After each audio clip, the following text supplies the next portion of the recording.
Noticias en Flash. Son las 2 de la tarde con 1 minuto. Hoy lunes, en Noticias en Flash. La opinión de Juan José Rodríguez Prats. Licenciado Rodríguez Prats, ¿cómo está usted? Qué gusto saludarle. Pues Hugo, muy buenas tardes. Mira, yo quisiera reflexionar con el auditorio de un asunto que me parece trascendente. ¿Cuál es la responsabilidad mayor del funcionario público? Tomar decisiones. Esa es su tarea. Tiene que asumir todos los días cuestiones que repercuten en el otorgamiento de servicios públicos. Al final de cuentas, en eso se concreta la política, en servir a la comunidad. Y desde luego esto implica designar funcionarios públicos correspondientes a un perfil y administrar con honradez un presupuesto, dándole prioridad a lo que más beneficia a la comunidad. ¿Qué ha sucedido en materia de política energética?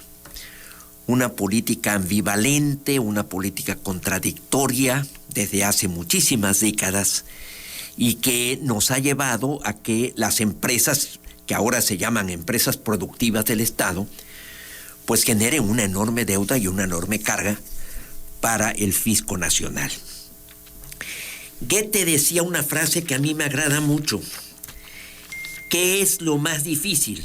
Aquello que parece lo más fácil. Ver con los ojos lo que ante los ojos se encuentra, o sea, ver la realidad. Yo he visto en materia de política energética que por siempre, recuerdo por ejemplo en el plan sexenal de Lázaro Cárdenas allá en 34, cuando tomaba posesión, de que el propósito era agregarle valor a la materia prima. O sea, no vender el petróleo crudo, sino agregarle valor. Eberto Castillo decía, vender petróleo crudo es algo así como vender leña preciosa, madera preciosa para leña.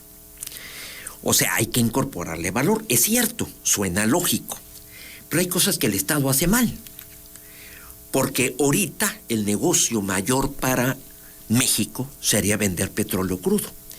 Si lo mete a refinación, ahí pierde, porque ahí es en donde el Estado falla como empresario, en los procesos industriales para producir otros...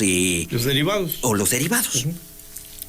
Entonces yo veo que lo anunciaron hace tiempo que ya Pemex iba a procurar disminuir la exportación y tratar de incorporarle valor, mandar todo a la refinería y satisfacer la demanda interna, no depender de las importaciones que vienen precisamente de Estados Unidos.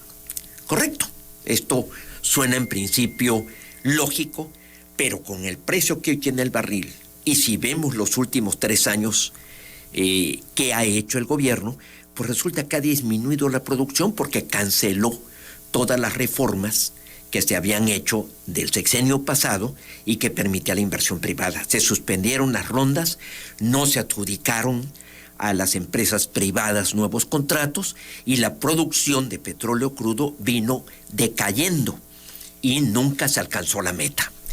Si se hubiera hecho la reforma, mejor dicho, si se le hubiera dado continuidad y se hubiera incrementado la producción, imagínate el negocio que ahorita sería para México al precio que tiene el barril de petróleo. Inclusive el presidente presume que con ese dinero se ha destinado para evitar que se incremente el precio de gasolina por los excedentes que se obtienen en la venta de petróleo crudo. Entonces, si petróleo crudo, venderlo era el mejor negocio, porque en refinación perdimos el año pasado 170,000 millones de pesos, pues como dice Goethe, es tan difícil ver lo que la realidad te está indicando. Hace muchos años, y Gran Antaki, la gran escritora, escribió un libro que se llama El pueblo que no quería crecer.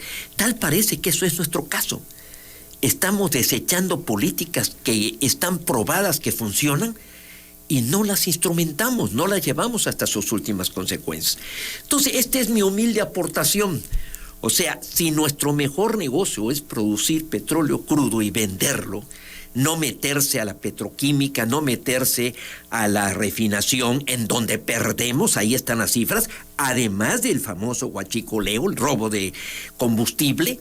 Entonces, yo siento que en beneficio del pueblo de México debemos retornar a darle espacio a la inversión privada. Todo el mundo lo está diciendo, que se requiere inversión privada para incrementar el desarrollo en México. Hay una cuestión muy interesante de que la inversión privada tiene que incrementarse, o sea, no hay posibilidad de desarrollo económico si no hay inversión. Y esta solamente puede ser pública y privada.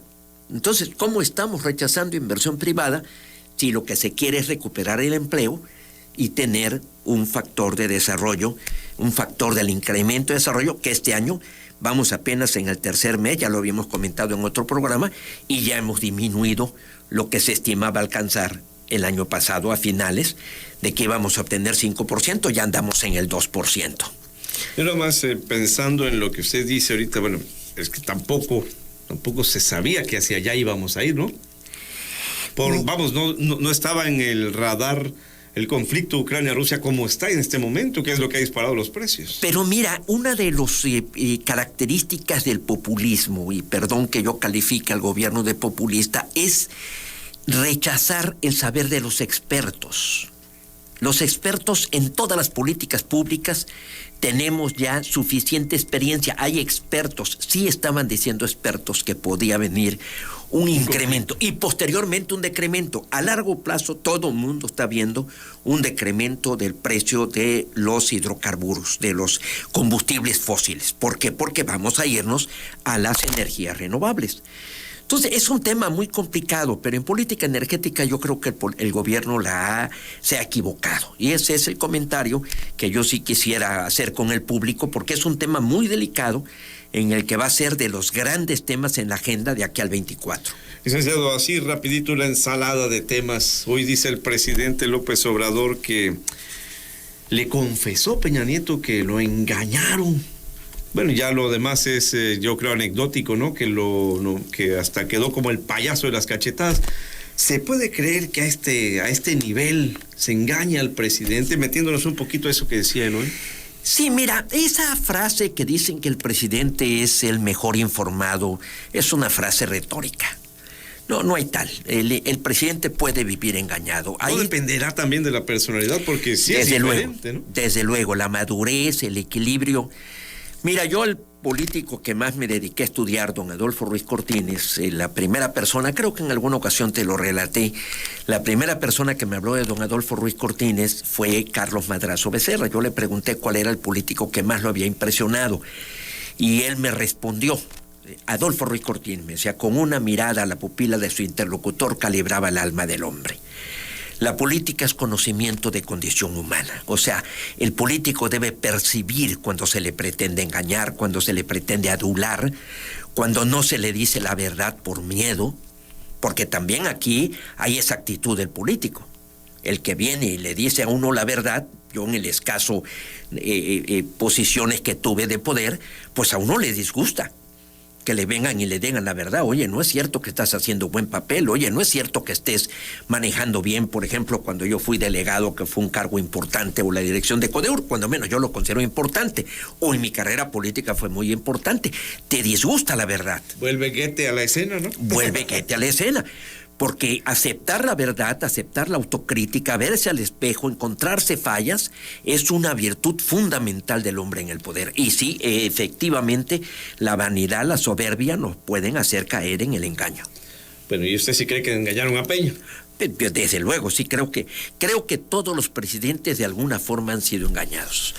Te diría yo que en el caso de Ruiz Cortines, que escaló la burocracia, que vino de la provincia, era un hombre muy realista y que no permitía la adulación. En alguna ocasión un orador en campaña lo empezó a elogiar, pero hablaba en nombre del candidato, que era don Adolfo. Entonces mandó a llamar, era un muchacho Píndaro Uriostegui, y le dijo, hablabas en mi nombre y me elogiaste, y el elogio en boca propia es vituperio. Entonces ahí está la lección. Por eso este hombre sencillo, yo lo estudié, era un autócrata, él no creía en la democracia. pero definitivamente el político debe ser repelente a la posibilidad del engaño, cuando menos disminuir la posibilidad, pero sí puede ser engañado. Hablemos del caso de Tabasco. Aquí se ha insistido y yo creo que ya llevamos para una semana que hizo eco aquello de que el gobernador Merino está de a muertito. Hoy todavía decía Fósil, el senador, que él sí ve algo de esto. El PAN no ha hablado mucho, vamos a decirlo también para dejarlo claro. Usted es miembro de ese partido. ¿Cómo ve a Merino? Mira, yo diría que para mí el mejor gobernante es el aburrido. Entre menos nos sacuda, o sea, estamos acostumbrados a ser bombardeados. Yo no quisiera entrar a calificar cómo van las cosas. Pero ya me dijo aburrido. ¿Es acaso un gobierno aburrido? Y es preferible que sea así. Por eso sí, es aburrido. Desde mi punto de vista, cuando menos no es un gobernante protagónico, no es un gobernante que nos esté bombardeando diariamente con información, no es un gobernante que sea proclive al exhibicionismo. Yo digo que es un gobernante discreto. Se puede interpretar que está nadando de muertito. Bueno, en tanto no haya malas noticias y las cosas estén caminando, y a como está el país, me parece que el Estado ha preservado, ojalá y así continúe, no que no se interprete como un elogio, pero estoy viendo el Estado tranquilo frente a lo que está pasando en el resto del país. El que no esté hablando y no esté dando noticias todo el día o esté en los medios, pues para mí no es una falla. Ahora, debo yo hacer una acotación aquí, dije de a muertito, lo que han dicho es modo avión, pero que para efectos es lo mismo, ¿no? Pero eso no es malo. O sea, ¿por qué el gobernante tiene que estar todos los días? ¿Por qué el gobernante tiene que estar en el aparador y dando noticias? Yo prefiero bajo perfil, pero que sea eficiente. Exacto. ¿Podemos evaluar ya la eficacia en ese momento? ¿Cómo están las cifras? Vámonos a la realidad. ¿Cómo están las cifras? ¿Ha disminuido el número de delitos? ¿Se están pagando bien las nóminas? ¿No estamos incurriendo en deudas? ¿Se están otorgando bien los servicios públicos? Yo ahí mediría la calidad de un gobernante. Bueno, va a quedar eso pendiente porque ciertamente esos elementos de análisis no han salido a la escena. Ahí es en donde tenemos que ver. Que hable o no hable, a mí me tiene sin cuidado. Marco Cortés, hoy otro panista que dice quiere. ¿A él cómo lo ve? Ya hablábamos el otro día que usted no ve a Naya. Tampoco veo a Marco Cortés.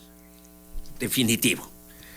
Yo te digo, yo al que veo es a Juan Carlos Romero Hicks. Pero ahora hablamos de Cortés ahorita. ¿Qué lo mueve? La vanidad, la prepotencia, la inconsciencia, la falta de análisis de uno mismo. El político debe ser autocrítico, debe analizarse y debe hacerse una reflexión ética. ¿Soy el idóneo?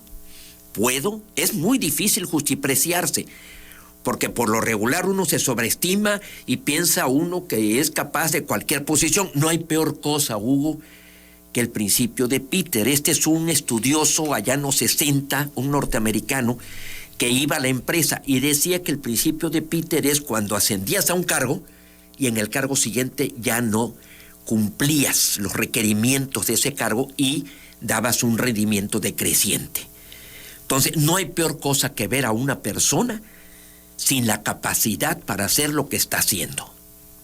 Eso es dramático, es triste. Cuando ves a una persona inútil y sobre todo si está manejando una responsabilidad de tomar decisiones que nos afectan a todos. Ni Marco Cortés, ni Damián Cepeda, ni muchos de los que ha mencionado el señor presidente del Partido de Acción Nacional y de los que hoy también mencionó el presidente López Obrador. Como burlándose, ¿no? O le quitamos el cómo. Desde mi punto de vista no llena el perfil. El pueblo de México debe hacer un perfil que requiere México en el 24. ¿Qué características debe tener el gobernante? ¿Cómo lo ha hecho? ¿Quién es? ¿Cómo es en su persona? ¿Cómo está en su vida privada? ¿Cómo ha hecho su fortuna? Ya estoy como usted que se me olvidan algunas cosas. No sé si ya le pregunté de Alejandro Moreno, porque si van en la alianza tendrían que apoyar. Ya me preguntaste la semana pasada y te respondí que era una propuesta del PRI. Yo respeto al PRI, es posible que vayamos en alianza, midamos la calidad del ser humano. Pero esa no la descalifica. O sea, a como Marco Cortés, que ya de plano tiene nada que hacer, le ve algo entonces a Moreno Cárdenas. Tú me quieres llevar a ese terreno, mi querido Hugo. No. Es responsabilidad del PRI, vamos cooperando. O sea, y los otros son compañeros de partido mío. Hasta que lo pongan, si queda, platicamos. Platicamos eso. Sí, exacto. Pero los otros sí son compañeros míos de mi partido, los conozco perfectamente.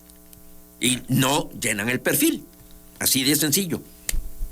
Licenciado Rodríguez Prats, hasta la próxima semana. Mi querido Hugo, muchísimas gracias. Vale, vamos a la pausa que sigue, son las 2:16.